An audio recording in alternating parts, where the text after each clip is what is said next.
Bismillahirrahmanirrahim. Rabbil Alamin ini maknanya adalah pemelihara alam semesta. Kata Rabbi ini dikamuskan dalam dua kisah. Kisah Nabi Musa dan kisah Nabi Yusuf alaihissalam. Untuk itu kita harus melewati lorong waktu. Kemudian Nabi Musa diperintah, maka datangilah Fir'aun, maka katakanlah sesungguhnya kami Rasul Rabbil Alamin.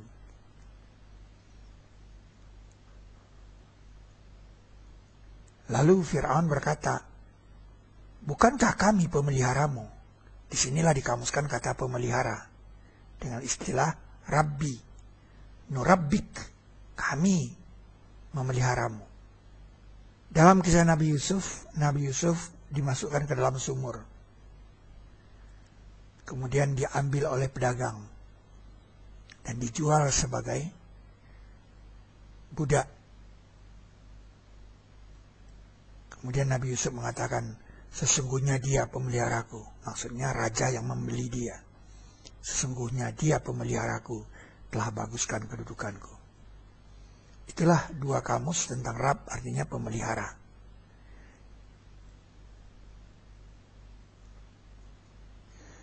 Fenomena ghafur di alam. Fenomena ghafur di alam dikamuskan dalam kisah Nabi Nuh alaihissalam. Ketika akan menaiki kapal, Nabi Nuh mengatakan, Arkabu fiha bismillahi majreha wa mursaha. Inna rabbi la ghafurur rahim. Kata ghafur di sini adalah artinya yang mengembalikan. Kapal Nabi Nuh itu dibuat di bukit dan akan dikembalikan ke atas bukit. Bismillah menjalankannya dan menyampaikannya. Waghidul ma wa qudiyal amru wastawat alal judi.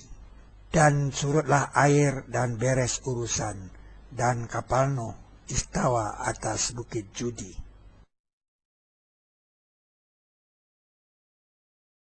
Kamus kedua tentang ghafur berarti yang mengembalikan terdapat di surat Saba ayat 2. Dia mengetahui apa yang masuk ke bumi dan apa yang keluar darinya. Keluar darinya ini yang mengembalikan. Masuk ke bumi, keluar darinya. Masuk ke bumi, keluar darinya. Masuk ke bumi, keluar darinya. Ini fenomenanya yang mengembalikan. Dan apa yang turun dari langit dan apa yang naik padanya. Naik padanya ini mengembalikan. Turun dari langit dan naik padanya. Turun dan naik padanya. Di akhir ayat itu dikatakan, dia yang maha teliti yang mengembalikan. Di sini pakai kata ghafur. Itulah makna dari ghafur yang mengembalikan. Dia mengetahui apa yang masuk ke bumi dan apa yang keluar darinya dan apa yang turun dari langit dan apa yang naik padanya. Dan dia yang maha teliti yang mengembalikan.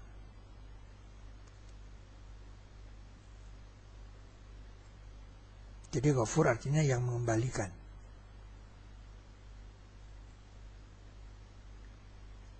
Kamus ketiga itu pada doanya Nabi Sulaiman. Nabi Sulaiman minta dikembalikan. Kembalikanlah aku. Mengapa? Karena Nabi Sulaiman tidak bisa kembali. Karena di kursinya ada badan. Kembalikanlah aku dan berilah kepadaku kerajaan. Itulah yang dimaksud pada ayat ini. Negeri baik dan Rabb pengampun. Rabb artinya pemelihara, pengampun maknanya yang mengembalikan. Pemelihara yang mengembalikan maksudnya. Rabbun ghafur, pemelihara yang mengembalikan.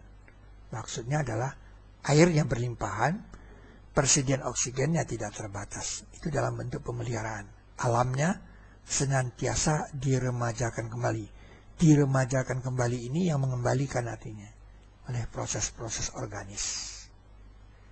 Itulah makna dari baldatun thayyibatun wa rabbun ghafur.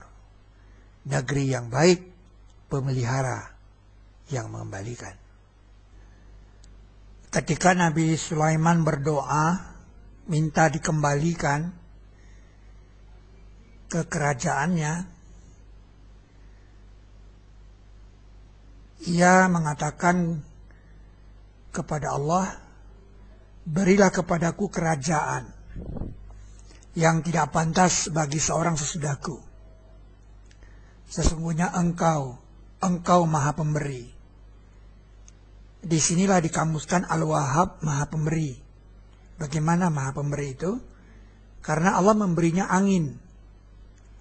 Maka kami putarkan baginya angin bergerak dengan perintahnya kemana yang ia sukai. Jadi bagaimana sih Allah maha pemberi? Ya, tidak tanggung-tanggung dia minta kerajaan yang tidak pantas bagi seorang setelah dia, dan dia diberi angin.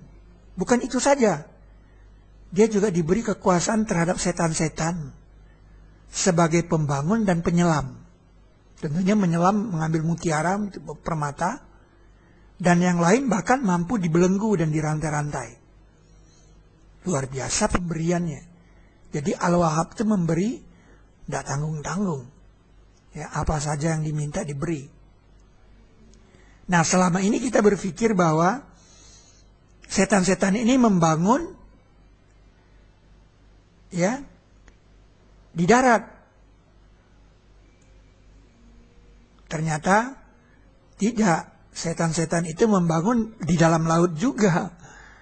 Itu kita temukan bangunannya di dekat Kepulauan Solomon, 65 km dari Jayawijaya, sebelah utara Pulau Irian, Pulau Papua.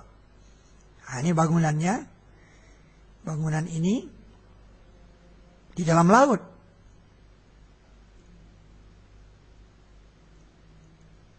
Panjangnya sekitar 111 km. Tingginya ini mencapai 2 kilo. Tidak ada bangunan di bumi yang tingginya sampai 2 km tingginya. Lebarnya 2,7 kilo. Nah, ini adalah bangunan Y.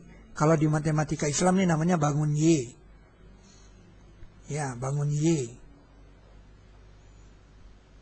Bangun Y yang dijejer dalam 3 dimensi. Nah, ini seperti burung yang sedang tertidur, gambar burung. Dan ini bangun Y dalam 3 dimensi. Jadi dari samping juga menunjukkan bangun orang pakai bahu. Nah, di sini kepalanya. Ini bahunya, ini kepalanya di sini. Nah, dari samping juga dia seperti bangun Y. Nah, dari sini juga seperti bangun Y. Ya, jadi bangun Y yang 4 arah.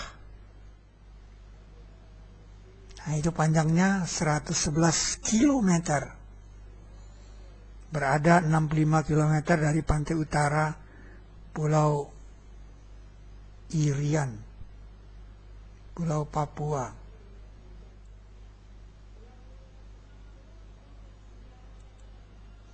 Dan sebagian dari setan-setan yang menyelam untuknya. Dan mereka kerjakan amalan selain itu. Dan adalah kami kepada mereka menjaga. Jadi ditegaskan bahwa setan itu bukan hanya menyelam, tapi dia mengerjakan pekerjaan yang lain. Ya. Salah satu pekerjaan yang lain itu adalah membangun bangunan di dalam laut tentunya, karena dia menyelam. Dan setan-setan setiap sebagai pembangun dan penyelam. Ini yang kita sebut tembok Sulaiman. Ini yang disebut bangun Y. Pusat penelitian gunung berapi di dunia itu di Pulau Jawa. Jadi tidak salah lagi kalau Nabi Lut pernah ke Pulau Jawa. Saudara, ini sepotong stupa yang ada di Arupadatu Borobudur yang tertinggal di sini. Ya, ini bukti bahwa Arupadatu itu dipindah dari sini. Anda bisa lihat modelnya, ini adalah model dari stupa. Ya, dan ini Anda bisa lihat di sekitar sini kosong, tidak ada bangunan apa-apa. Ini bukti bahwa Arupa Datu dipindah dari sini. Anda bisa lihat, ini ada kembang, ya, kembangnya segi 6 ini. Nah, kembang segi 6 ini kita temukan juga di Arupa Datu. Cuma yang di Arupa Datu sudah meleleh, di sini tidak meleleh, saudara. Kalau dikatakan orang ini dimakan zaman, kenapa yang di sini tidak dimakan zaman? Ini bukti bahwa Arupa Datu itu adalah batu yang pernah terbang melebihi kecepatan cahaya, sehingga terjadi peluruhan. Anda bisa lihat ini masih tajam. Nanti kita bisa bandingkan yang di Arupa Datu, tidak setajam ini, ya. Ini kan tajam nih, ya kan? Nanti di Arupa Datu Anda bisa lihat ini sudah meleleh.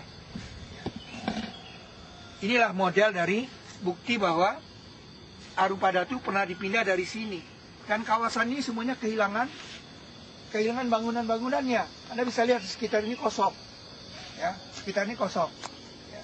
Itu bukti bahwa Arupa Datu itu adalah arsnya Sabah yang pernah dipindah.